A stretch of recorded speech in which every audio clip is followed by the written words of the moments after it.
Salam, my name is Saladin, or Saladin, sometimes called the king of the Saracens by my enemies. I was the rightful ruler of Jerusalem during the High Middle Ages. But don't you listen to those crusader tales about how I was the cruel barbaric leader. Listen to my tale, and you will learn the truth about me. I was born in 1138 to a Kurdish family living in the castle of Tikrit, Mesopotamia. My family moved to Syria when I was just a baby. My father and uncle learnt Arabic and rose to high positions under the great Sultan, Nur al-Din. Islam, my religion, was so important to me that I even went to school at a mosque. The Holy Quran taught me how to become a good and righteous leader. Now, you are probably wondering how such a simple boy like me became such a powerful ruler.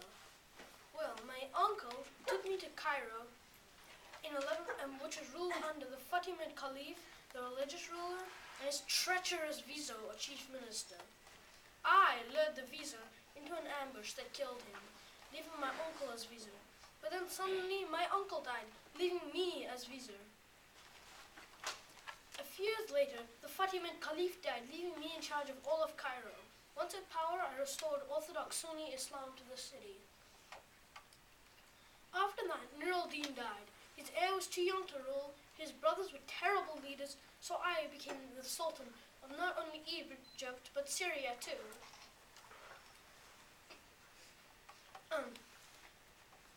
After I made peace with Nur al-Din's brothers, I decided it was time to move on to the Franks, who were taking my lands. I had learnt about the First and Second Crusades, when the Christian Crusaders had taken Jerusalem and slaughtered all its inhabitants, Muslims, Jews, and even some Christians. I couldn't understand why such a holy city couldn't be shared amongst all faiths. I did have respect for one of their leaders, though. His name was Raymond of Tripoli. But he lost a fight to the evil Reginald of Chatillon, who appointed Guy of Lusignan as king. I just knew this would be their downfall, but I didn't attack until they broke a truce with me by attacking a rich Muslim caravan on its way back from Mecca. It was time for them to pay. So I attacked Tiberias, which was Raymond's castle. His wife sent out a messenger with a plea of help. But Raymond knew better than to cross a hot, waterless desert in the middle of summer. But Reginald and King Guy fell straight into my trap, and they decided not to bring along extra water. So I easily destroyed them.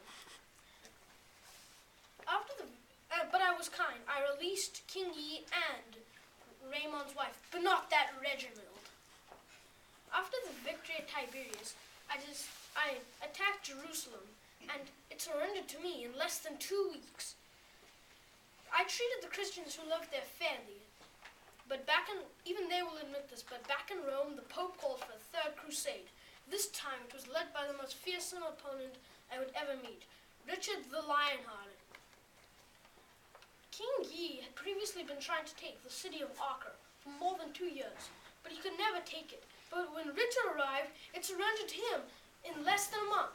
I couldn't meet Richard's surrender terms, so he slaughtered the entire city's inhabitants, 3,000 Muslims. Such cruelty.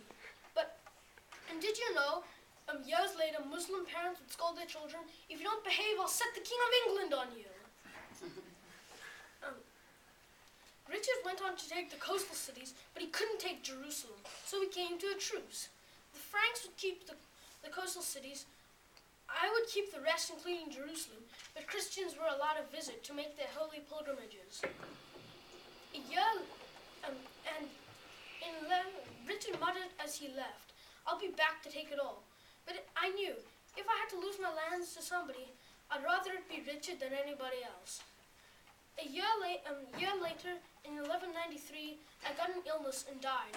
I left behind people who respected me, because I had won their hearts with kindness, gentleness, and compassion. I'd like to think of this as a legacy I'll be remembered for. But alas, I see now that the lands we fought so bitterly over are still being fought over today, nearly 1,000 years later.